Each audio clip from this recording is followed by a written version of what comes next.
The convent had always been cold, even in summer. Stone walls held the chill the way secrets held weight, refusing to release either completely. Sister Eleanor had noticed it on her first night there, kneeling beside her narrow bed, breath visible in the dim candlelight while the rest of the world outside still clung to warmth. She had assumed it was symbolic. Most things in the convent were explained that way. Cold meant discipline. Silence meant devotion. Endurance meant virtue. No one ever said it outright, but Eleanor learned quickly that questioning these meanings was considered far more dangerous than the cold itself. The convent sat on the edge of a small town that barely acknowledged its existence. People passed the gates daily, eyes forward, crosses traced quickly over their chests, as if proximity alone demanded protection. The building was older than records claimed and had changed purposes many times before becoming a convent. What it had been before was rarely discussed. History, like certain corridors, was simply sealed off. Eleanor arrived with faith intact but fragile. She had chosen the convent not because it promised peace, but because it promised certainty. A place where roles were defined, where doubt had a name and rules existed to contain it. She believed structure would protect her from the chaos she felt inside. Instead, it sharpened it. From the beginning, authority was unmistakably male, even within walls filled almost entirely with women. The priest assigned to the convent, Father Matthias, held final say over spiritual matters, disciplinary actions, and anything deemed beyond feminine discernment. The abbess enforced order, but she answered upward. Eleanor noticed how often decisions stopped just short of compassion, waiting for approval that never came from within. Father Matthias was not cruel in obvious ways that would have drawn attention. He was precise, calm, his voice never rose, his authority was wrapped in reassurance, which made resistance look irrational by comparison. When sisters expressed discomfort, he reframed it gently. Fear was temptation. Unease was imagination. Objection was pride. Eleanor learned early that being believed was not guaranteed. Being obedient was. The first strange occurrence happened during her second week. She woke before the bells, heart racing, the sensation of someone standing at the foot of her bed unmistakable. The room was dark, the candle long burned out, but the air felt occupied. She did not scream. Something about the presence discouraged panic. It did not feel violent, it felt patient. When she sat up, the pressure lifted. The room was empty again, cold. As always, she told no one. Fear unspoken was easier to manage than fear dismissed. But the nights grew heavier. Footsteps echoed in corridors long after curfew. Candles extinguished without wind, doors opened to rooms no longer in use. Sisters began sleeping with rosaries clenched tightly in their hands, fingers stiff with prayer. During morning mass, Eleanor noticed bruises blooming on Sister Margaret's wrists, finger-shaped and faint. When asked, Margaret said she must have slept poorly. No one questioned that answer. Father Matthias addressed the sisters after several incidents, his tone measured, almost paternal. He warned them against hysteria. Old buildings, he said, produce sounds. Shared living intensified imagination. Women, he added gently, were particularly susceptible to suggestion. Eleanor felt something tighten in her chest at that word, women, as if fear itself obeyed gender. The convent responded not by investigating, but by restricting. Silence was enforced more strictly. Night prayers were extended. Confession became mandatory twice a week. Eleanor noticed how quickly fear was transformed into fault. If something was wrong, it was because someone had allowed it. That implication spread like rot. The first sister to openly break was Sister Agnes. She interrupted prayer one night, her voice shaking as she insisted someone was whispering her name during silence. She said the voice sounded like her own, but older, worn down. When Father Matthias questioned her, she faltered, apologizing before she finished speaking. He assigned her fasting and isolation. The next morning, Agnes did not attend breakfast. She was found hours later kneeling before the sealed north wing, her face pale, eyes unfocused, lips moving without sound. When they tried to pull her away, she resisted with surprising strength, murmuring the same phrase again and again. "She's still here." The door was ordered shut permanently that afternoon. Eleanor began to feel watched during daylight hours now, not with fear, but with insistence. Reflections lingered too long in windows. Shadows gathered where sunlight should have scattered them. Once, while shelving prayer books, she felt a hand brush her sleeve, gentle, unmistakably real. She turned. No one stood there. That night, she dreamed of women walking the corridors, habits torn, faces calm. They did not cry, they did not accuse. They simply passed through her, one by one, leaving behind a sensation Eleanor could not shake. Recognition. She began researching the convent's history quietly, stealing moments in the archives when supervision lapsed. Records were incomplete, names crossed out, transfers listed without destinations, illnesses noted vaguely, deaths without ceremony. The deeper she read, the clearer the pattern became. Women did not leave the convent loudly. They faded. Father Matthias noticed her questions. He summoned her one evening, his study lit warmly, the contrast almost mocking. He asked whether she was struggling with obedience, whether fear had unsettled her discernment. His concern sounded sincere, which made Eleanor doubt herself even as she spoke.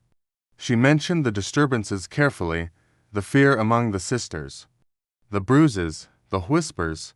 Father Matthias smiled gently. "Fear seeks meaning," he said, "and sometimes meaning takes shape." He reminded her that spiritual authority did not belong to women, that discernment without guidance led to error, that obedience protected them from deception. Eleanor left his study feeling smaller than when she entered. That night, the bells rang without being touched. Every sister woke at once. And for the first time, Eleanor understood with absolute certainty that the convent was not haunted by something external. It was haunted by what had been silenced, and whatever lingered in the walls was no longer content to wait quietly. The bells stopped as abruptly as they had begun. No hand claimed responsibility. No explanation was offered. The silence that followed felt heavier than the sound itself, pressing against the walls, the floor, the bodies gathered in the corridor. Sisters stood frozen in their doorways, habits clutched tightly, eyes darting towards shadows that refused to settle into harmless shapes. Father Matthias arrived moments later, composed, his presence alone enough to restore a fragile sense of order. He did not ask what they had heard. He did not ask who had rung the bells.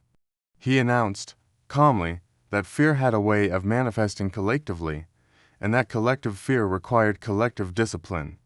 Night prayers were extended again. The sisters knelt longer, backs aching, knees bruising against stone. Eleanor noticed how exhaustion was mistaken for devotion, how trembling hands were praised as fervor. The supernatural was not confronted, it was refrained. Whatever could not be explained was absorbed into guilt.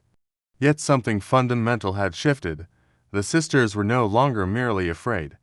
They were attentive. Whispers followed prayer now. Not loud enough to identify, but intimate enough to unsettle. Eleanor began hearing her name spoken in a tone that carried neither threat nor comfort. It sounded tired, familiar, as if someone who had waited too long was finally being acknowledged. During confession, Father Matthias asked Eleanor directly whether she believed the convent was haunted. The word itself felt like a test. She answered carefully. She said she believed something was unfinished, something unresolved. He nodded as if indulging a child. He reminded her that women often mistook emotion for insight, that imagination, left unchecked, could create convincing illusions.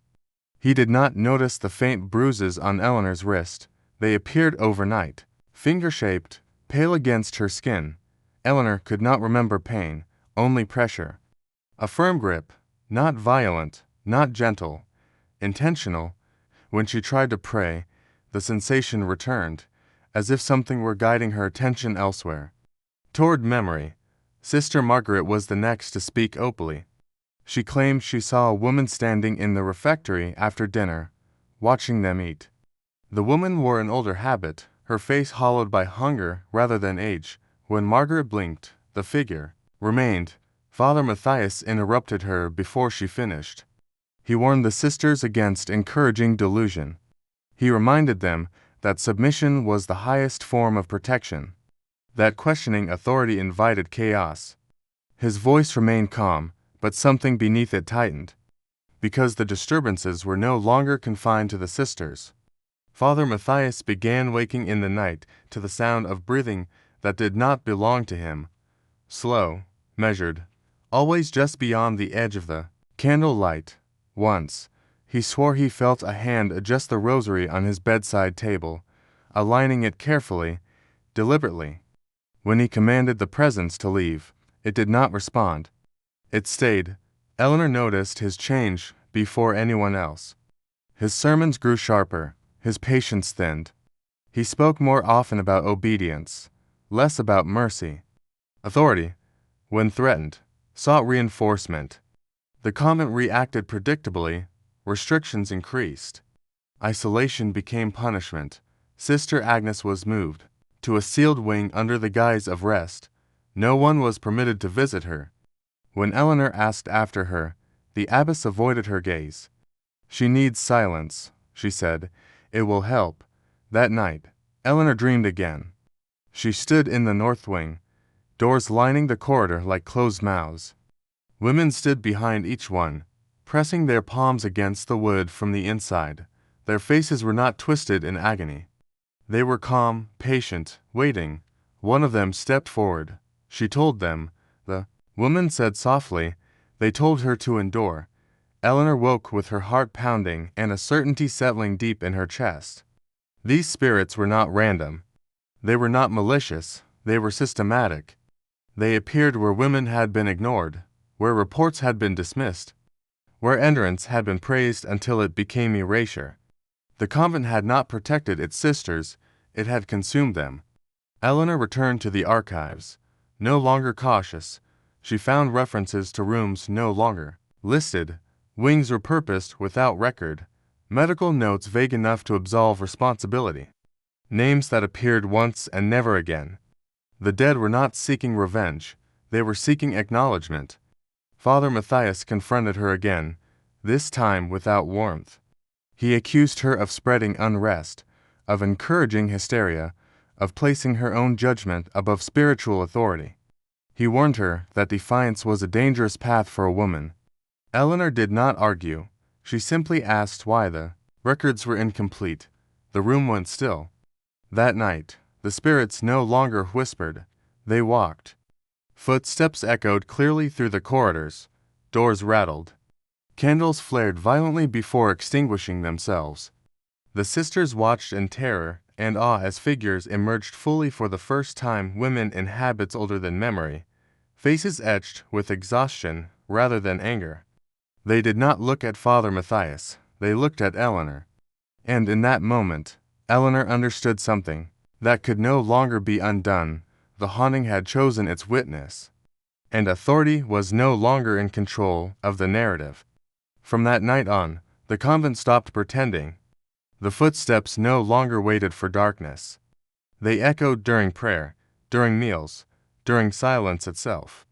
Sisters flinched at sounds that had no visible source. Candles bent their flames toward empty corners. Doors opened slowly, deliberately, as if guided by hands that did not need to be seen to be understood. The spirits had crossed a threshold. Eleanor felt it in her body before she understood it in words, a pressure behind her eyes, a tightening in her chest whenever she passed certain rooms. The north wing called to her now, not with fear, but insistence. Whatever remained there had grown tired of patience. Father Matthias called an emergency gathering. The sisters assembled in the chapel, kneeling in rigid rows while he stood at the altar. Voice firm, posture immaculate, he spoke of spiritual warfare, of deception, of feminine susceptibility to chaos. He did not use the word hysteria, but it hovered in the air between his sentences. He warned them that spirits often mimic the wounded to gain trust. They will appeal to your compassion, he said. That is how they corrupt discernment. Eleanor felt something shift behind her. A presence stood close, not touching, not threatening. She did not turn around. She already knew who it was. Or rather, what she represented. When Father Matthias finished speaking, Eleanor stood. The sound of her movement cut through the chapel like a blade. Every head turned. Women were not supposed to interrupt. Not here, not like this. She asked a single question. Why do they only appear where women were silenced?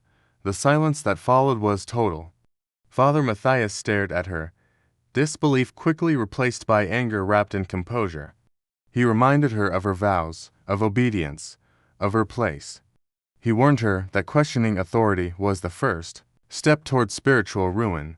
Eleanor did not raise her voice. She spoke slowly, deliberately. They don't scream. They don't attack. They don't lie. They repeat. They wait. They show us what was erased. The candles flickered violently. Several sisters gasped as figures appeared between the pews, clear now, undeniable. Women in habits from different eras, their faces pale but steady, eyes fixed not on Eleanor, but on Father Matthias. He took a step back. The abbess moved forward instinctively, attempting to restore order, but her voice failed her. Words that had once commanded obedience dissolved in her throat. One of the spirits stepped forward. She spoke calmly. I reported him. The words echoed unnaturally, repeating themselves along the stone walls. Father Matthias shouted for silence. He raised his rosary, his voice sharp with command, invoking protection, invoking authority, invoking God. The spirit did not flinch. They told me to pray harder. She continued, they said. Endurance was holy. Another spirit joined her. I was reassigned. Another. I was ill. Another. I was weak. The pattern assembled itself openly now, no longer buried beneath records or ritual. Each voice was different, each story precise. Together, they formed something undeniable, a system. Eleanor felt tears burn her eyes, not from fear, but from clarity. The haunting was not random, it was not evil. It was structured, just like the institution that had created it. Father Matthias turned, his fury on Eleanor. You are enabling this, he said. You are placing yourself above the church. Eleanor finally looked at him fully. No, she said. I'm listening. That was when the north wing door burst open. Not violently but deliberately, a cold wind swept through the chapel, extinguishing every candle at once. In the darkness, the spirits moved freely, no longer constrained by walls or rooms. The sisters cried out as figures passed through them, leaving behind a crushing sensation of grief and truth intertwined. When light returned, the chapel was changed, so were they. Father Matthias stood shaking, his authority stripped of its invisibility. He could no longer dismiss what everyone had seen. The supernatural had become public, and Eleanor understood something terrifying and unavoidable. The convent was not facing a haunting, it was facing exposure. And exposure would demand a choice between obedience and truth. A choice that could no longer be postponed. By morning, the convent was divided. No announcement was made. No decree was read aloud, and yet the shift was unmistakable. Sisters moved through the corridors in small clusters, whispering urgently when they thought no one was listening. Some avoided Eleanor entirely, others watched her with something between fear and gratitude, unsure whether to see her as a threat or a shield. Father Matthias wasted no time reclaiming control. He declared the events of the previous night a coordinated spiritual deception, a test. He framed the apparitions as a punishment for disobedience and unrest, carefully redirecting responsibility away from the institution and toward individual failure. Fear, he insisted, had opened the door, and Eleanor, unspoken but obvious, had been the key. She was summoned before the abbess and Father Matthias that afternoon. The room felt smaller than it had before, the walls pressing inward as if listening. Father Matthias did most of the talking. The abbess sat silently beside him, hands folded so tightly her knuckles had gone white. He accused Eleanor of pride, of placing her personal discernment above divine authority, of influencing weaker minds, of allowing sympathy to override discipline. When Eleanor attempted to speak, he cut her off immediately. "This is precisely the problem," he said calmly. "You speak as if your voice carries weight here." The words landed exactly where they were meant to. Eleanor felt the old reflex stir, the instinct to shrink, to apologize, to doubt herself. The convent had trained that response well. But before she could speak again, the room grew noticeably colder. The candles flickered, a presence settled behind her. Father Matthias noticed it too. His gaze flicked past Eleanor's shoulder despite his effort to remain composed. He tightened his grip on the rosary. "You are not alone," Eleanor said quietly. The abbess finally looked up. "What do you want from us?" she asked, her voice trembling despite herself. The air thickened. Shadows pulled unnaturally along the walls. Then a voice answered, not Eleanor's. "We want what was denied." The spirits did not manifest fully this time. They did not need to. Their words carried weight enough. Naming, witness, memory. Father Matthias stood abruptly, knocking his chair backward. "This is manipulation," he snapped. "They are using your defiance to gain ground." At that word defiance, the temperature dropped sharply. One of the spirits stepped into view, her habit torn, her face lined not with rage but exhaustion. "You call it defiance," she said. "We called it survival." The abbess began to weep quietly. Father Matthias turned his anger fully on Eleanor. "You will be isolated," he declared, "removed from the community. Until this infection is purged." The word infection echoed unpleasantly. Eleanor was escorted to a small cell near the north wing, a space long unused. The irony was not lost on her. As the door closed behind her, the silence felt heavy but not empty. She was not alone. The spirits gathered in the corners of the room, faint but present. They did not crowd her. They did not overwhelm her. They stood like witnesses in a trial that had finally begun. "You don't have to do this alone," one of them said. Eleanor sat on the edge of the bed, heart pounding. "I don't know what to do," she admitted. "We do," another replied gently. Meanwhile, Father Matthias moved quickly.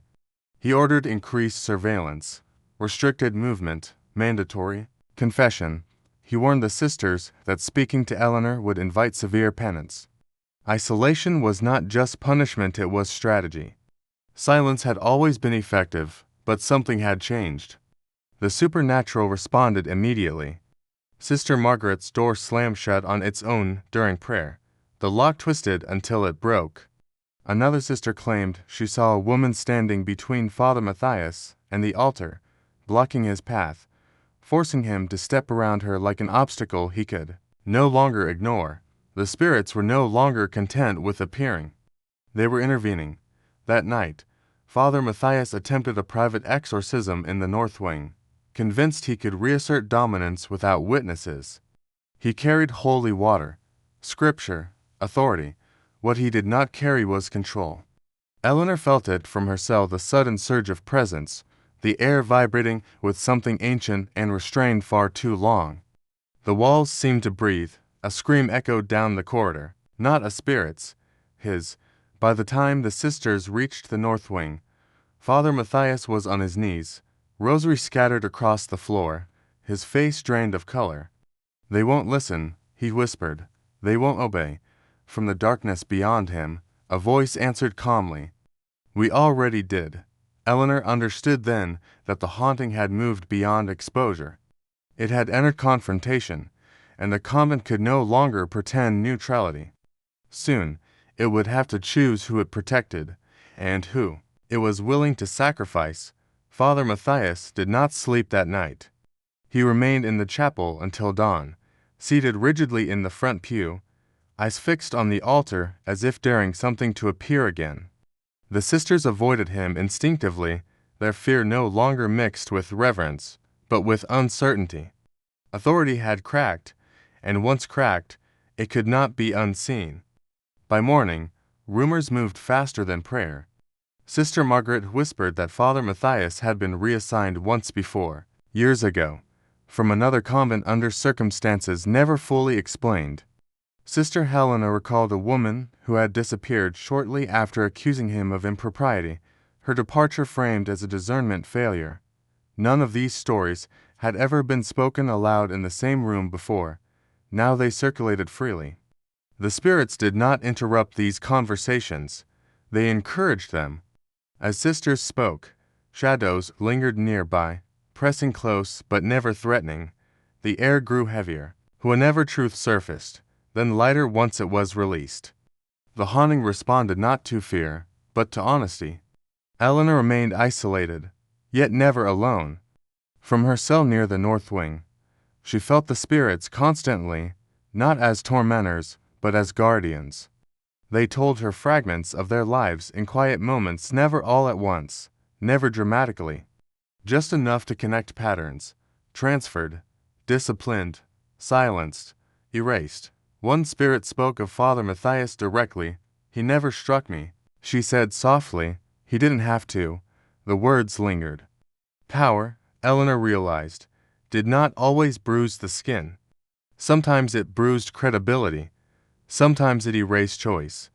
Sometimes it simply waited until no one would believe you. Father Matthias attempted to regain control publicly. He announced a week of purification. Fasting, silence, isolation. He warned that disobedience would be met with severe penance. His voice was steady again, rehearsed, but his eyes betrayed him. He flinched at shadows. He avoided mirrors. The spirits began to mirror his fear. Whenever he invoked obedience, doors closed behind him. When he spoke of humility, his reflection distorted in polished surfaces. When he demanded silence, whispers rose not from the dead, but from the living. The haunting had crossed a boundary.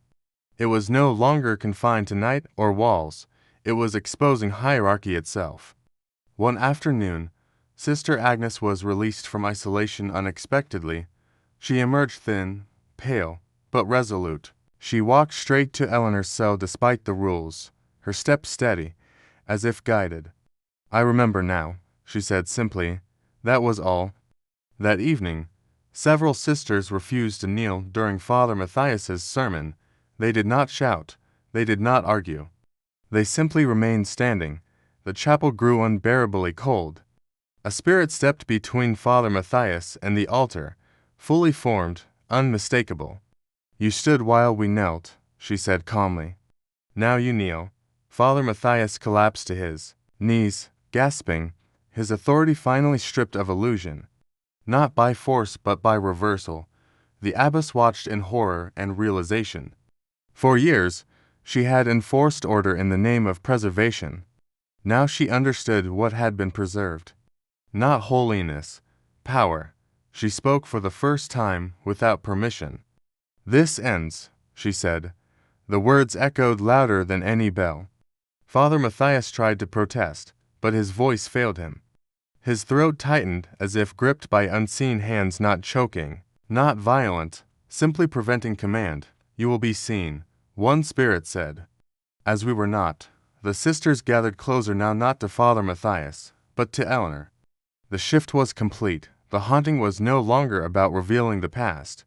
It was about deciding the future.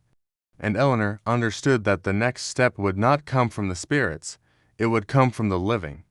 From whether the convent would continue sacrificing women for the comfort of obedience, or finally learn to protect them. The investigation did not arrive with uniforms or documents. It arrived as fear of exposure. The abbess ordered the gates closed under the justification of spiritual retreat. No visitors, no correspondence, no outside clergy. The convent sealed itself the way it always had, by turning inward and calling it protection. But this time, the walls did not feel defensive, they felt complicit. Father Matthias was confined to his quarters, officially for rest and discernment. Unofficially, he was being hidden. The abbess avoided him entirely now, communicating through notes delivered by trembling novices. His authority had not been revoked, but it had been suspended by silence, the same tool once used against the sisters. The irony was not lost on Eleanor. She was released from isolation without ceremony. No apology accompanied the decision. Her freedom was treated as a logistical adjustment rather than a moral acknowledgement. Still, the door opened, and that mattered. The spirits receded slightly when Eleanor rejoined the community. Not gone, but less insistent. They no longer needed to shout. Momentum had shifted. The sisters gathered at night in the refectory, speaking in low voices, sharing fragments of stories long buried. Experiences they had once assumed were isolated now assembled into patterns too consistent to ignore. Fear gave way to anger. Anger gave way to clarity. The haunting responded. Whenever a story was spoken aloud, the air warmed. Whenever someone hesitated, glancing toward authority before finishing a sentence, the cold returned sharply. The spirits were not punishing silence, they were reacting to it. The abbess convened a private council of senior sisters. Eleanor was not invited. That omission spoke volumes. When decisions approached consequence, women who disrupted hierarchy were excluded. Order was preserved by narrowing participation. But the spirits did not respect closed doors. They appeared in the council chamber without drama, no flickering lights, no violent wind. They stood calmly along the walls, listening. The sisters inside felt the weight immediately. "We cannot let this reach the diocese," one whispered.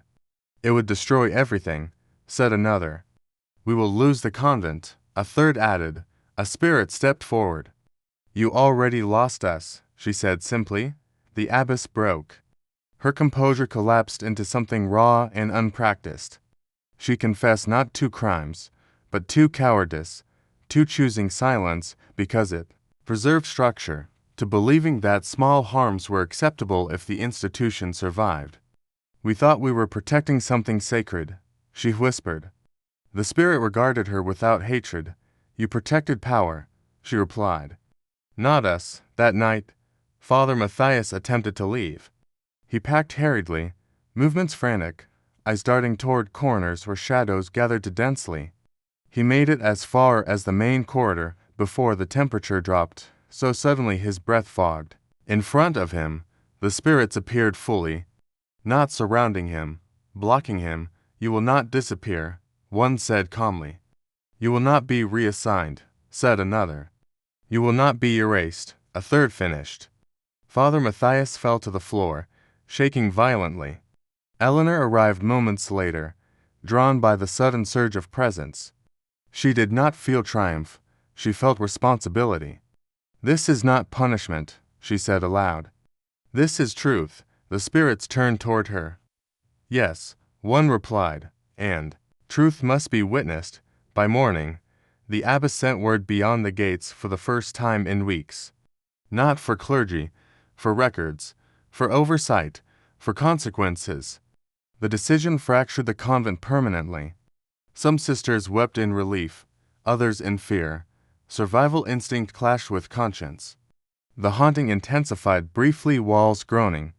Distant footsteps echoing, then settled again. The spirits waited. They had done their part. Now the living had to choose whether they would finish what had begun or retreat once the pressure lifted. Eleanor stood at the threshold of that choice, fully aware that once the outside world entered, nothing would remain untouched. The haunting had forced exposure. What came next would require courage, and there would be no spirits left to shield them from its cost. The outside world did not arrive dramatically. There were no sirens, no confrontation at the gates. Authority never needed noise when it had process. The first sign came as letters, formal, polite, impersonal, requesting clarification, documentation, timelines. Oversight framed as concern, inquiry framed as care. The convent was told to cooperate. That word carried weight. The abbess read the letters aloud to the senior sisters, her voice steady but thin. Cooperation meant exposure. Exposure meant accountability. Accountability meant consequences that could not be controlled internally. For the first time, silence was no longer the safest option, but neither was truth. The sisters felt the tension immediately. Some began packing discreetly, preparing to leave before their names could be attached to anything. Others clung tighter to routine, convinced that compliance would shield them. Survival fractured along familiar lines. Eleanor was summoned again, this time not by Father Matthias, but by the abbess alone. The room felt different now, less hierarchical, more desperate. They will want a narrative, the abbess said quietly, something coherent, something that contains this. Eleanor understood immediately. Containment did not mean honesty, it meant minimizing damage. The abbess spoke carefully, choosing each word as if stepping across thin ice. She suggested Eleanor's experiences could be framed as stress-induced. That fear, isolation, and exhaustion might explain much of what had occurred. That Eleanor, unintentionally, had become a focal point. You would not be blamed, the abbess said gently. You would be protected, Eleanor felt. The old pressure returned, not supernatural, but institutional. The subtle violence of benevolence. Protection meant silence. Safety meant discrediting herself. And the others? Eleanor asked. The abbess looked away. Outside Eleanor's cell that night, the spirits gathered again, not urgently, not aggressively. They waited, the way they always had, watching. They will try to make you disappear politely, one spirit said. I know, Eleanor replied. The spirits did not urge her toward martyrdom. They did not demand sacrifice. They simply made the cost visible. Father Matthias remained confined, but his influence lingered. Statements were prepared, language softened, responsibility diffused. His name appeared less frequently, replaced by phrases like misunderstanding and discernment failure. He was being dissolved into bureaucracy. The spirits reacted sharply. Doors slammed during meetings where his actions were minimized. Ink bled through pages when his name was omitted. A mirror shattered. In the room where his statement was drafted, without mention of the women he had silenced. The haunting was no longer patient. Eleanor realized something then. The supernatural did not exist to enforce justice. It existed to prevent erasure, and erasure was now being attempted through procedure instead of force. When the first external representatives were scheduled to arrive, Eleanor was told she would not be interviewed immediately. She was too close to the situation. Her testimony would be considered later. Once emotions had settled, later meant never. That night, Eleanor stood in the chapel alone. The spirits filled the space quietly, lining the pews, standing beside the altar, watching her with an intensity that was not expectation but trust. I won't disappear, Eleanor said aloud. Not quietly. The spirits did not respond. They didn't need to. By morning, Eleanor understood that the next stage of the haunting would not come from shadows or whispers. It would come from resistance, from whether the living would allow truth to be buried under language soft enough to feel merciful. The gates would open soon, and once they did, the convent would no longer be haunted only by its past. It would be haunted by the choices it made in public. The gates opened at dawn, not ceremonially, not defiantly, just wide enough to admit consequence. The representatives arrived in plain vehicles, dressed without symbolism, carrying folders instead of scripture. Their presence felt heavier than any apparition. The sisters watched from windows and corridors as if observing a different kind of invasion. This authority did not fear ghosts. It feared liability. Eleanor was told to wait. She watched the visitors cross the courtyard, their footsteps loud against stone that had known centuries of silence. As they entered the main building, the temperature dropped subtly, not enough to alarm them, but enough to unsettle. One of the men paused, glancing behind him, frowning as if he had forgotten something important. The spirits had followed. Not visibly, not dramatically, but unmistakably.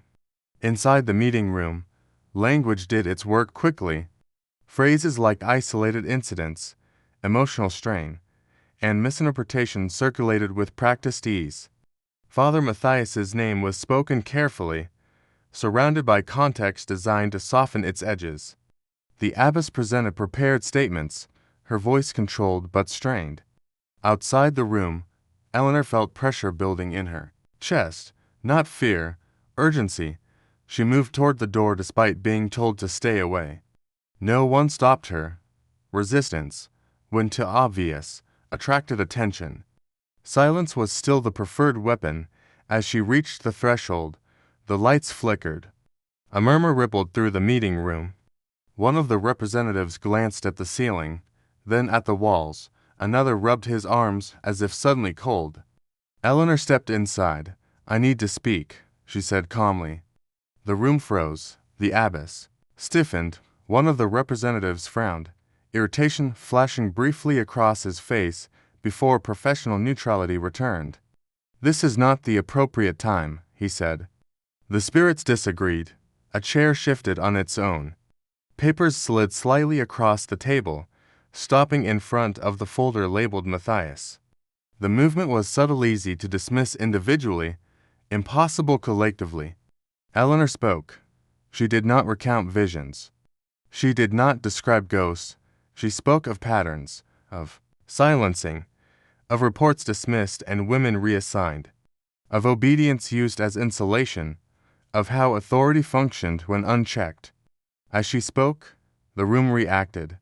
The temperature fluctuated sharply, the overhead lights hummed loudly. One of the representatives' pens cracked in his hand without pressure. He stared at it, confused, unsettled. The spirits did not show themselves. They didn't need to. They were not there to convince. They were there to prevent forgetting. When Eleanor finished, silence settled over the room, not imposed, but earned. The abbess looked small now, the cost of containment written clearly across her face. Father Matthias's statement lay open, suddenly fragile, its omissions glaring. One of the representatives cleared his throat. "We will need additional testimony," he said carefully. Outside the convent walls, the first signs appeared. A former sister contacted the diocese after years of silence. Another letter arrived from a different town, referencing Father Matthias's name. Records surfaced that had not been requested, only remembered. The haunting had crossed fully into the world of systems. It no longer relied on Eleanor alone. That night, the spirits appeared less frequently inside the convent. Their work was shifting. The pressure had moved outward, following the attempt at erasure into the public sphere. Eleanor stood in the courtyard, watching the lights burn late in the administrative wing. "This is where it gets dangerous," she said, quietly. One of the spirits stood beside her, barely visible now. "Yes," she replied, "for them." Eleanor understood then that the haunting was nearing its final form, not disappearance, but transformation. What had once needed to walk the corridors now only needed to be remembered. And memory, once public, could not be locked away again. The first leak did not come from the convent, it came from memory. A document surfaced old, poorly scanned, but unmistakably authentic, a transfer request, bearing Father Matthias's name, dated years earlier. Marked urgent, with no receiving institution listed. Within hours, another appeared, then another. Patterns that had once lived in whispers began assembling themselves publicly. The diocese issued a statement calling the situation complex. That word carried weight. Complex meant slow. Complex meant cautious. Complex meant delay. The convent's name began circulating quietly among journalists who specialized in institutions, not miracles. No, one asked about ghosts. They asked about records, accountability, oversight. The supernatural had done its work already. It had forced attention to the right place. Inside the convent, the atmosphere shifted from fear to threat. Eleanor felt it immediately. Doors that had once opened for her now closed. Conversation stopped. When she entered a room, the abbess avoided her entirely. A notice appeared on the refectory wall reminding sisters of their vows of discretion. The language was calm, but the message was clear. Containment was still the priority. Father Matthias was no longer confined. He was mobile again, careful, composed, dangerous in a different way. His authority had been dented, not destroyed. He spoke less, observed more. His gaze followed Eleanor when he thought she wasn't looking. That night, her cell was searched. Nothing was taken. Nothing needed to be. The message was presence, surveillance, power reminding her it still existed. The spirits reacted instantly. Lights flickered violently in the corridor. Footsteps echoed where no one walked. The air grew so cold that breath fogged visibly. The haunting flared not chaotic, but targeted. When Father Matthias passed through the corridor moments later, every candle extinguished at once. He stopped, slowly turned. For the first time, he saw them clearly. Not just women, evidence. They stood behind Eleanor, not shielding her, not threatening him. Simply present, watching. You will not scare us back into silence. One said calmly. Father Matthias staggered backward, his composure breaking. He whispered prayers under his breath, not as command, but as plea. Eleanor stepped forward. This ends, she said. One way or another. The next day, Eleanor was formally informed she would be reassigned for her own well-being, a temporary placement. A pause, the same language that had erased women before her. This time, it failed. The spirits appeared openly in the abbess's chambers that night, filling the room with an unbearable stillness. You will not move her, one said. And if we do, the abbess whispered, then we will move everything else. Outside the convent, journalists arrived. Not in crowds. In pairs, with questions that could not be redirected. Former sisters stepped forward. Townspeople began speaking about things they had been told not to remember. The haunting no longer needed to manifest inside stone walls. It had become systemic. Eleanor understood then that retaliation would escalate. Authority never surrendered quietly. It adapted, it refrained, it punished where it could. But something fundamental had shifted. The convent was no longer haunted by the dead, it was haunted by witnesses. And witnesses, once awakened, were far harder to silence than spirits ever had been. The attack did not come as accusation, it came as concern. A formal statement was drafted and circulated quietly among officials, then leaked strategically. It described Eleanor as deeply devout, but emotionally fragile. It referenced insomnia, stress, and the psychological toll of isolation. It suggested that her influence, while unintentional, had amplified fear among the sisters. No lies were spoken, only careful omissions. The abbess signed the document with shaking hands. She told herself she was preventing greater harm, that this framing would protect the convent from scandal, the sisters from scrutiny, Eleanor from ruin. Benevolence, Eleanor understood later, was often how silencing justified itself. When Eleanor was informed, the words landed with chilling familiarity. For your own good. So you can heal. So this can calm down. The language of erasure. This time, Eleanor did not feel fear. She felt grief. Not for herself, but for how predictable it all was. The institution had not changed tactics. It had simply updated its tone. The spirits responded weakly. For the first time since the haunting began, their presence felt thinner. Less urgent, less physical. The air no longer dropped sharply in temperature. Shadows lingered but did not gather. Footsteps faded before fully forming. Eleanor understood. They were not retreating because they were defeated. They were retreating because their work was almost finished. The abbess requested one final meeting. No witnesses, no notes, just the two of them. I didn't want this, the abbess said, voice breaking. I thought if we survived, we could fix things quietly. Eleanor met her gaze. You thought silence would protect you, she replied. It never protected us. The abbess said nothing. Outside, journalists waited.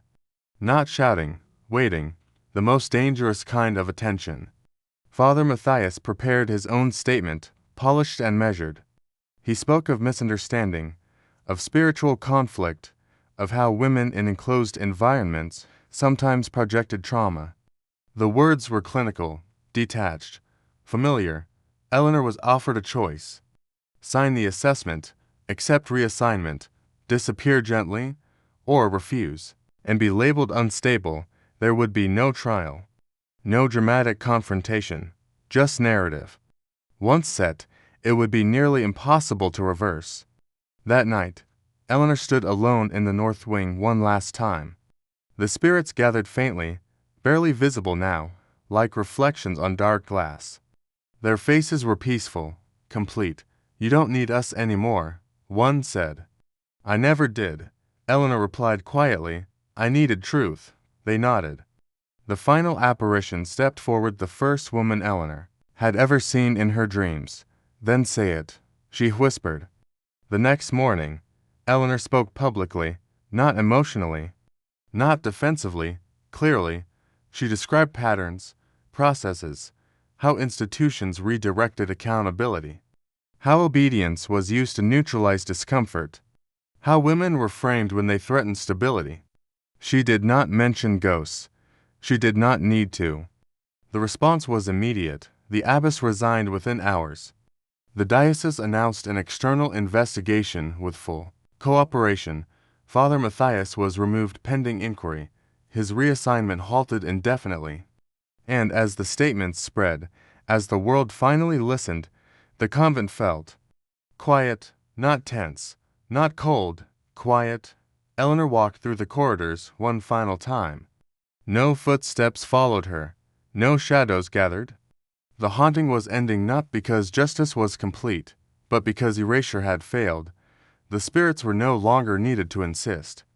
What came next would belong to the living, and Eleanor knew the cost was not over, but the silence was. The silence that followed was different, not imposed, not fearful, exposed. Eleanor felt it the moment she woke. No pressure in her chest, no lingering awareness at the edges of her vision. The air in her room felt ordinary for the first time since she had arrived. Whatever had walked the corridors no longer needed to. The spirits were gone, not banished, not erased, finished. The convent, however, was unraveling. Sisters packed openly now, no longer pretending permanence. Some left in anger, convinced the institution had betrayed them. Others departed quietly, relieved but shaken, unsure how to live without the structure that had defined them. A few stayed, attempting to salvage something meaningful from the ruins. There was no unity left to fracture. It had already broken. Eleanor became careful with her movements, not out of fear of the supernatural, but of people. Exposure carried its own dangers. She was no longer dismissed as hysterical. She was inconvenient. Inconvenience, she had learned, was often punished more efficiently than defiance. She received letters. Some expressed gratitude. Some asked her to stop speaking. Some warned her, gently, that she was damaging something sacred. She read them all. She answered none. The diocese's investigation expanded quickly, drawing attention that could not be redirected. Files were requested. Names surfaced. Patterns became undeniable. Father Matthias's absence was conspicuous now, his statement withdrawn, his authority evaporating without ceremony. He did not attempt to contact Eleanor again. Power rarely apologized. It retreated. The abbess's resignation triggered a cascade. Oversight committees arrived. Policies were suspended. Silence, once enforced as discipline, was now treated as liability. The irony did not go unnoticed. One evening, Eleanor walked the north wing one last time. The door stood open now. Inside, the rooms were empty. No cold, no pressure, just dust and stone and the faint echo of footsteps that belonged entirely to the past. She stood there for a long moment, allowing herself to feel the weight of completion. Nothing lingered. That was how she knew the haunting was truly over. Later that week, Eleanor was formally released from her vows. The document framed it as mutual discernment, a respectful transition.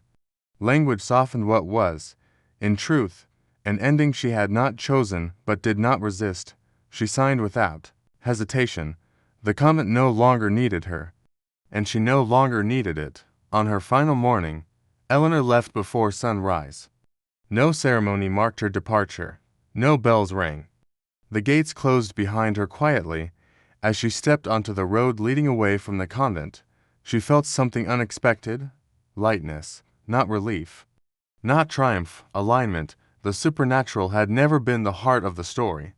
It had been the language truth used when every other language was denied. Now that truth had been spoken aloud, the language was no longer necessary.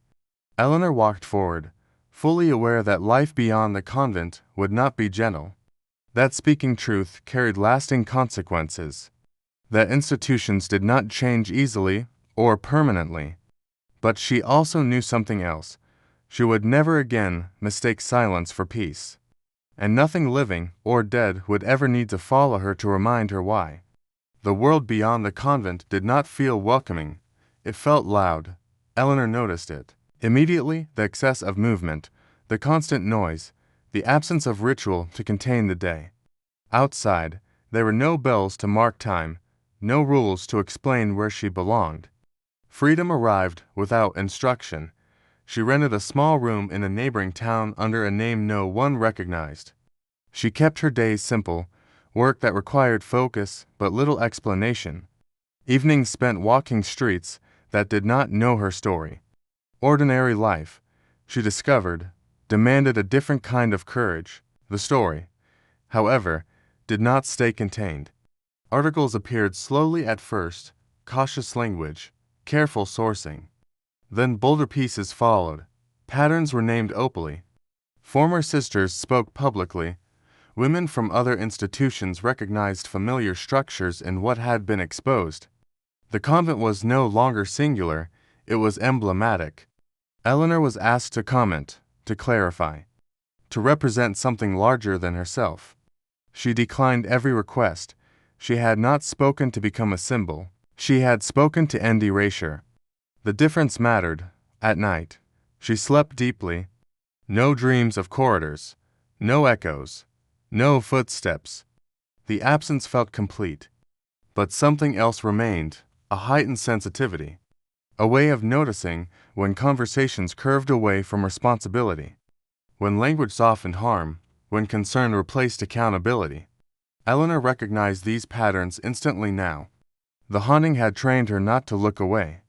One afternoon, she received a letter with no return address. Inside was a single page, handwritten. I thought I was alone until I read what you said. I wasn't. Thank you for saying it first. Eleanor folded the letter carefully and placed it in a drawer. Not as a trophy, as confirmation. The diocese released an interim report weeks later. It acknowledged failures, promised reform, announced training. The language was measured, necessary, incomplete. Eleanor did not expect more. Institutions changed slowly, if at all. People changed unevenly. That was enough. She walked past a church one evening as the sun set, the sound of singing drifting through open doors. For a moment, her body tensed instinctively. Then it eased. Faith itself had never been the enemy. Silence had been. She continued walking. Eleanor understood now that the haunting had never followed her because it had never belonged to her. It had belonged to a place where truth was denied long enough to take shape. Once truth was spoken, the shape dissolved. What remained was responsibility, not to relive the past, not to chase justice endlessly, but to remain awake. She lived quietly, intentionally, aware that stories like hers rarely ended cleanly. Consequences continued. Reputation shifted. Some people would always believe she had gone too far. She accepted that. The convent had taught her one final lesson. Doing the right thing does not guarantee peace. It guarantees integrity. And integrity, Eleanor discovered, was a steadier companion than silence had ever been. Eleanor did not expect the past to find her so quietly. She was leaving a small cafe one afternoon when she heard her name spoken the way it used to be spoken inside the convent, carefully, hesitantly, as if permission were required. She turned and saw Sister Helena standing a few steps behind her, no longer wearing a habit, her hair pulled back loosely, her posture uncertain in a world without prescribed shapes. They stared at each other for a long moment. Helena smiled first, not warmly, not painfully, just honestly. "I didn't know where else to look," she said. They sat together without ceremony. No apologies were offered at first. None were demanded. The silence between them felt different now, no longer enforced, no longer dangerous. Just space. Helena spoke slowly, choosing her words with visible effort. She admitted that she had known more than she had said back then, that she had suspected patterns, that she had chosen distance over confrontation because survival felt safer than truth. "I thought if I stayed invisible, I would be spared," she said quietly. "I was wrong." Eleanor listened without interruption. This was not confession. It was reckoning. Helena described the guilt that followed after Eleanor spoke publicly. How memory rearranged itself once denial was no longer available. How moments she had dismissed returned with clarity. How silence, once chosen, did not stay passive. "I keep thinking about the women who didn't get out," Helena said, "and about how close I came to joining them." Eleanor did not offer forgiveness immediately. Not because she was withholding it, but because forgiveness was not the center of the moment.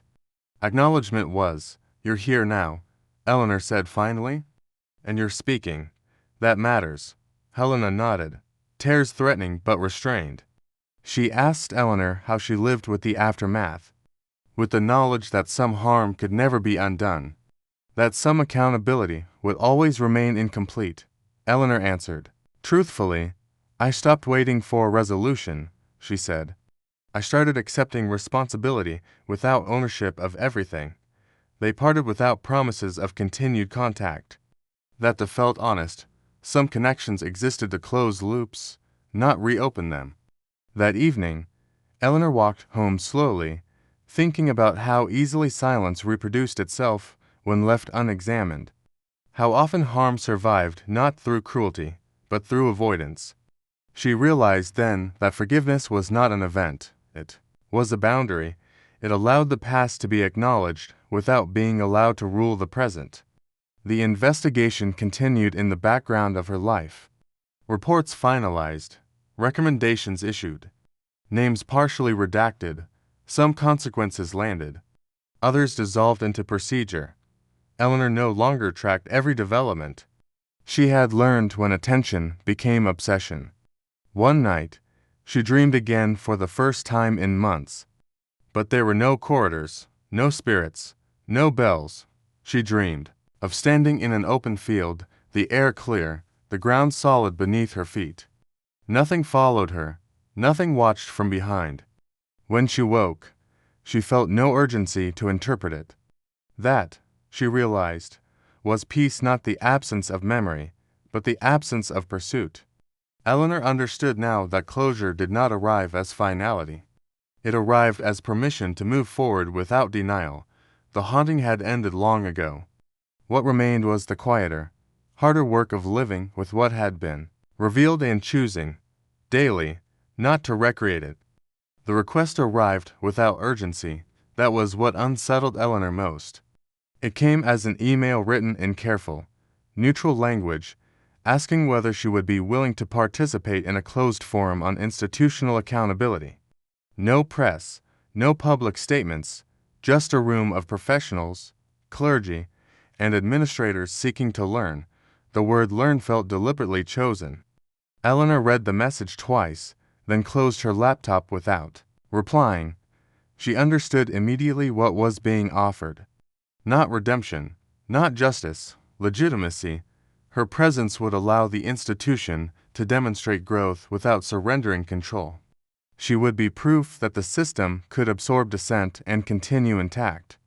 That night, she walked longer than usual, letting the city noise blur into something tolerable. She noticed how easily life had settled into a rhythm that did not demand explanation, work, conversation, sleep. The absence of Crisis had its own seduction. Silence, when no longer forced, felt almost kind. She thought of the convent then not as a place of horror, but as a place of habit. How easily harm had been normalized because it arrived gradually, wrapped in concern and order. How many women had stayed quiet not because they agreed, but because speaking had cost too much. Eleanor knew what the forum would require, not storytelling, not ghosts, structure. She would have to name how accountability was deflected. How power softened language to survive exposure. How listening sessions often replaced consequences. These were not revelations that earned applause. They were disruptions. She also knew what refusal would mean. Nothing would happen. No backlash. No retaliation. The system would proceed without her, unchanged, relieved. Silence would not be punished this time. It would be rewarded. The next day, Eleanor met Helena again by chance, this time on a busy street corner. They exchanged pleasantries, then lingered awkwardly. Helena mentioned she had been invited to something similar weeks earlier. She had declined. "I was tired," she said simply. "I wanted my life back." Eleanor nodded. She understood that desire intimately. That evening, Eleanor opened her laptop again. She drafted a response, deleted it, drafted another, paused.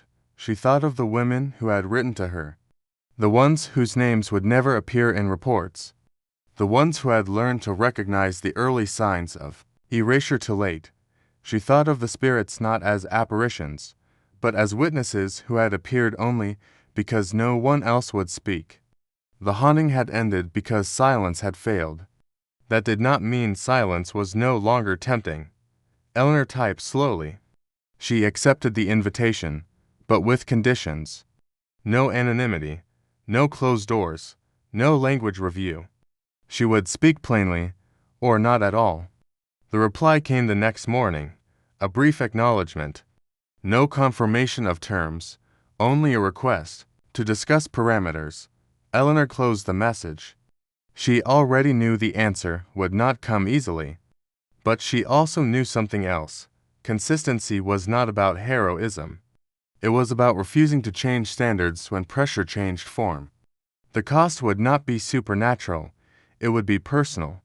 And Eleanor, having once faced ghosts born of silence, understood that this was the quieter test. Not whether she could speak when the world was watching, but whether she would speak when it would be easier not to. The forum took place in a room designed to feel harmless. Neutral colors, soft lighting, chairs arranged in a careful circle meant to suggest equality without surrendering control. No symbols on the walls, no names on the doors. Safety, Eleanor recognized, was being curated. She arrived early, not out of anxiety, but intention. She wanted to see who entered, how they moved, where they sat. Patterns revealed themselves quickly to those who had learned to notice. Clergy clustered near one another. Administrators chose seats with clear exits. Those who spoke of accountability positioned themselves close to authority, not apart from it. The moderator welcomed everyone warmly. He spoke of healing, of lessons learned, of moving forward together. His language was impeccable. Not a word could be quoted against him without sounding uncharitable. Eleanor waited. When her turn came, she was introduced not as a witness, but as a former member with a powerful experience. The phrasing reduced structure to story, system to emotion. Eleanor felt the familiar pressure settle. This was where truth was softened into something manageable. She did not begin with her own experience. She began with process. She described how institutions responded to discomfort before they responded to harm, how concern was offered quickly, while accountability was delayed indefinitely, how women who spoke were often framed as overwhelmed rather than accurate, how investigations stalled not through resistance, but through politeness. A man across the circle nodded sympathetically. "We must be careful not to project intent," he said. "These systems are imperfect, but rarely malicious." Eleanor met his gaze. "Intent is not the standard that matters," she replied. "Impact is. The room shifted subtly. Someone suggested that progress required patience. Another spoke of cultural context. A third emphasized forgiveness. Each contribution felt reasonable on its own. Together, they formed a familiar barrier, one that absorbed critique without changing shape. Eleanor named it. "This is how accountability dissolves," she said calmly. "Not through denial, but through delay. Through language that feels compassionate while preserving power." The moderator attempted to redirect. "We're not here to assign blame," he said gently. "No," Eleanor replied. "You're here to manage discomfort." Silence followed. Not defensive silence, evaluative silence. Eleanor could feel the calculation happening. What would it cost to challenge her? What would it cost to ignore her? She understood then that this was the final confrontation. Not with a villain, not with cruelty, with self-protection disguised as care. Eleanor concluded without raising her voice. "I'm not here to help you feel better about what happened," she said. "I'm here to say that listening without consequence is not learning. It's rehearsal." No one applauded. No one argued. The forum ended politely. People thanked her, complimented her clarity, spoke of follow-up. She recognized the language now. Appreciation without commitment. Respect without risk. As Eleanor left the building, she felt no anger, only certainty. She had not come to change the institution in a single room. That expectation belonged to an earlier version of herself. What she had done instead was refuse to let truth be translated into comfort. That refusal mattered. Because institutions did not change when confronted with outrage, they changed when denial became impossible to maintain. And Eleanor had learned long ago, in a cold stone convent, that the most dangerous thing for any system was not accusation. It was clarity. Nothing changed immediately. That was the most difficult part. No announcements followed the forum. No public commitments. No backlash dramatic enough to confirm that Eleanor had won or lost. The institution absorbed her words the way it absorbed everything else, quietly, selectively, without urgency. Life returned to its surface rhythm. Eleanor noticed the difference not in what happened, but in what stopped happening. Invitations slowed, then ceased. Messages that once arrived with cautious interest no longer came at all. Her presence, once useful as evidence of openness, had become inconvenient. Isolation arrived politely. She was not excluded. She was simply no longer included. Eleanor recognized the tactic immediately. This was how dissent was neutralized when punishment was too visible. No confrontation. No condemnation. Just distance. The message was subtle but unmistakable. You are correct, but unnecessary. She felt the loneliness then, not sharply, but steadily. There were nights when she questioned herself. Not the truth of what she had said, but the cost of saying it again. The convent had taught her how exhausting it was to exist outside protection. The world beyond it was no different, only more diffuse. She wondered, briefly, what would have happened if she had chosen silence this time, if she had declined the forum, if she had allowed the institution to move on without disruption. Life would have been easier. That truth did not shame her. It clarified things. Eleanor understood now that integrity did not reward you with peace. It rewarded you with alignment. The two were not the same. Peace depended on external conditions. Alignment depended on refusing to fracture internally. Some evenings, she walked alone through parts of the city she had come to know well. She passed churches, offices, schools, buildings that carried the same quiet potential for harm and denial she now recognized instinctively. She did not feel haunted. She felt alert. One night, she dreamed again. There were no spirits, no corridors, no doors. She stood in a room filled with people speaking softly, carefully, as if rehearsing concern. She tried to interrupt, but no one heard her. Then she realized something. She was not invisible. She was simply no longer needed to speak. The dream ended without fear. Eleanor woke understanding that the work she had done was already complete. Not because the world had changed, but because she had refused to let the truth be reshaped into something harmless. The cost of that refusal was not dramatic, it was quiet. And quiet, she had learned, was not always the enemy.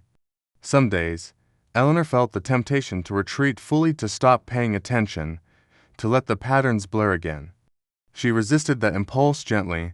Attention did not require constant confrontation. It required honesty, even when no one was watching. She did not become an activist. She did not seek another forum. She lived carefully. When conversations drifted toward minimizing harm, she asked one question and let it sit. When someone spoke haltingly, she listened without interrupting. When silence began to feel heavy, she noticed that was enough. The haunting had taught her something essential. Truth did not need an audience to remain true. It needed witnesses, and Eleanor, even alone, remained one. The confirmation did not arrive as gratitude, it arrived as interruption. Eleanor was standing in line at a small bookstore one afternoon when a woman a few places ahead turned suddenly, staring at her with unmistakable recognition. For a moment, Eleanor felt the old reflex, the instinct to brace, to prepare for judgment or intrusion. Instead, the woman hesitated, then she spoke quietly. "I heard you speak once," she said. "At that forum." Eleanor nodded, unsure what to expect. "I didn't say anything then," the woman continued. "I wasn't supposed to, but I went home and couldn't sleep. Not because I was upset, because something finally made sense." They stepped aside, letting the line move on. The woman explained she worked in a different institution entirely. Different structure, different mission. Same language, same deflections, same gentle erasures disguised as care. She had heard Eleanor name processes she had never been able to articulate. "It changed how I listened," she said. "How I noticed when something was being softened instead of addressed. That was all. No promise of reform. No declaration of courage, just awareness." They parted without exchanging names. Eleanor stood alone for a moment after, absorbing what had happened. The interaction had been brief, almost forgettable by ordinary standards. And yet, it carried more weight than applause ever could. This was how change actually traveled, not through institutions, not through statements, through recognition, moving quietly from one person to another. Later that week, Eleanor noticed another shift. An article she had not been quoted in referenced a former member who declined to soften her account. No name, no spotlight, just acknowledgement that refusal had occurred and had not been neutralized. It was enough. Eleanor understood then that consistency did not require visibility. It required endurance without bitterness, attention without fixation, the willingness to accept that impact often arrived long after action, and rarely were expected. She walked home that evening feeling something lift, not triumph, but release. She did not need to keep proving anything. The haunting had ended because silence had failed. The aftermath continued because attention persisted. Eleanor realized now that her life no longer revolved around confrontation. It revolved around integrity that did not ask to be noticed. That was its own kind of freedom. She thought again of the spirits not as figures in corridors, but as the consequence of prolonged denial. They had appeared because there had been no one else to witness. Now there were others, quietly, imperfectly, but enough. Eleanor slept easily that night. No dreams, just rest. And in that rest, she understood something that had once seemed impossible. The work was done, not because everything was fixed, but because forgetting had lost its power over her and over more people than she would ever know. Eleanor stopped thinking of the story as hers. That realization came gradually, without ceremony. It arrived the way most lasting shifts did, quietly, through repetition. Through noticing that, when she thought about the convent now, it no longer felt personal. It felt historical, not distant, but settled into a place that no longer demanded reaction. She understood then that legacy was not something you claimed. It was something that happened once you stopped trying to manage outcomes. People still debated the case, still framed it differently depending on what they needed to preserve. Some called it reform, others called it overcorrection. A few still insisted nothing supernatural had ever happened, as if that detail mattered anymore. Eleanor no longer erected anyone. The haunting, she realized, had never required belief, it required attention. Once attention had been sustained long enough, belief became irrelevant. She thought often about how easily stories became myths when people needed distance from discomfort. How institutions preferred narratives with heroes and villains because they simplified responsibility. Eleanor resisted that framing instinctively. There had been no hero, there had been a refusal. A refusal to allow silence to masquerade as peace. A refusal to accept protection that required disappearance. A refusal to soften truth into something harmless. That was all. Some evenings, Eleanor revisited the question that had haunted her early on, whether the spirits had been real in the literal sense. Whether they had been something external, something other, something beyond explanation. The answer no longer mattered. What mattered was why they had appeared. They had emerged where truth had been denied long enough to require another language. They had taken shape because human witness had failed. Once witness returned, the shape dissolved. That, Eleanor understood, was the rule. Hauntings did not end when ghosts were banished. They ended when forgetting became impossible. She had once believed that ending a haunting meant restoring order. Now she knew better. Order was often what created the conditions for haunting in the first place. Ending a haunting meant disruption, exposure, memory. It meant allowing the past to exist openly, without ritual or secrecy, until it no longer needed to intrude. Eleanor lived her days without urgency now. She did not scan rooms for danger. She did not prepare herself for confrontation, but she did not relax into ignorance either. She had learned how to hold awareness without letting it harden her. That balance felt like the real inheritance of everything she had lived through. The convent, she heard, had been repurposed, part archive, part retreat center. The north wing remained closed, not sealed, not denied, simply preserved as it was. A compromise, perhaps, or an acknowledgement. Either way, Eleanor did not feel the need to visit. Some places belonged to memory, not return. As the season shifted and days shortened, Eleanor found herself increasingly comfortable with the idea that the story did not belong to her future. It belonged to what she had already refused to forget, and that refusal had been enough. The haunting had ended not with light, not with victory, not with cleansing. It had ended with clarity, and clarity, once achieved, did not need to announce itself ever again. Eleanor realized that endings were rarely announced. They did not arrive with certainty or relief. They arrived as a subtle loosening of vigilance, of urgency, of the need to explain oneself. The story of the convent no longer pulled at her attention. It sat where it belonged, complete enough to leave alone. That was how she knew she was nearing the end of it. She noticed it in small ways. How she could pass conversations about the case without feeling the impulse to correct them. How references to institutions no longer triggered immediate analysis. How silence, when it appeared, now, did not automatically signal danger. She had learned to tell the difference. Silence born of fear felt tight. Silence chosen honestly felt open. The distinction mattered. Eleanor reflected on how often people demanded closure as proof that suffering had meaning. How they searched for final lessons, moral clarity, transformation clean enough to justify what had happened. She understood the impulse. She had felt it herself once. But life did not offer that kind of symmetry. What the haunting had offered instead was interruption. It had interrupted denial. It had interrupted routine.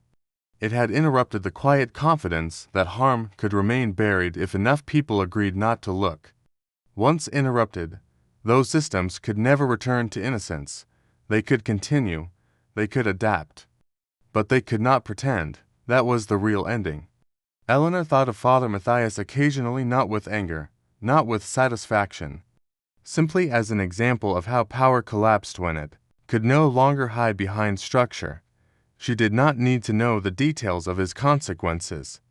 The story did not require punishment to feel complete. Justice, she had learned, was not the same as resolution.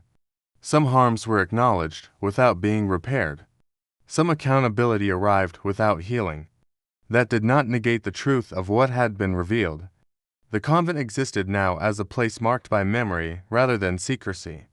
People who passed it felt something, not fear, not reverence, but awareness. It no longer demanded protection through silence. It simply stood. Eleanor understood then that a haunting did not truly end when spirits left. It ended when the living stopped needing them. When people learned to recognize the early signs of erasure without supernatural intervention. When attention arrived before suffering had to find another language. She had once feared that without ghosts, the truth would fade again. Now she knew better. Truth did not depend on phenomena. It depended on practice, on people willing to pause when something felt wrong, on refusal to explain harm away too quickly, on memory carried without obsession. Eleanor no longer measured the success of what she had done by visible outcomes. She measured it by something quieter. She could live without bracing herself. She could sleep without listening. She could move forward without carrying the past as threat. That was not forgetting, that was integration. And integration, she understood, was the closest thing to an ending life ever offered. Eleanor did not mark the end of the story. She did not choose a day. She did not make a decision to move on. The ending arrived the way endings usually do, by no longer needing to be named. One morning, she woke and realized she had not thought about the convent in days. Not deliberately, not defensively, it simply had not entered her mind. The realization startled her briefly, then passed. That was when she understood. The story had settled. She went about her day without interruption. She worked. She spoke to people whose lives had never intersected with hers before. She noticed small things, how light shifted across a wall, how conversations paused naturally when something mattered, how attention, when offered honestly, changed the tone of a room. Nothing felt haunted, and that was the point. Eleanor had once believed that endings required clarity delivered from outside, from justice, from confession, from institutions finally admitting what they had done. She understood now that while those things mattered, they were not what ended the haunting. The haunting ended when silence stopped working, when truth no longer needed another form to survive, when memory was allowed to exist openly, without ritual or fear, when attention arrived before harm had to speak through absence. She carried no relics from what she had lived through, no symbols, no reminders. The past did not trail her like a shadow. It rested where it belonged. Sometimes, when people spoke about the case carefully, inaccurately, incompletely, Eleanor listened without correction. The story no longer required her defense. It had entered the world. What others did with it was no longer hers to manage. That did not mean she forgot. It meant she trusted what had been revealed to stand on its own. Eleanor understood, finally, that the most dangerous hauntings were not those that announced themselves in the night. They were the ones that lived comfortably in daylight, in habits, in language, in unquestioned obedience. And she also understood something hopeful. Once seen, those hauntings rarely returned in the same form, because recognition changed the conditions that allowed them to exist. She did not become a symbol. She did not become a cautionary tale. She became a person who lived awake, who noticed when silence grew too heavy, who paused when explanations arrived too quickly, who understood that integrity was not loud, but consistent. The convent still stood somewhere beyond her daily life. Stone and memory and history layered together. It no longer demanded her attention. Nothing followed her from it. No footsteps, no whispers, No unfinished business. The haunting had ended not because something supernatural had been removed, but because something human had been restored. And once that restoration occurred, the world, imperfect and unfinished as it was, could finally continue without needing ghosts to remind it to look. That was the end. Not dramatic, not triumphant, just true, and that was enough.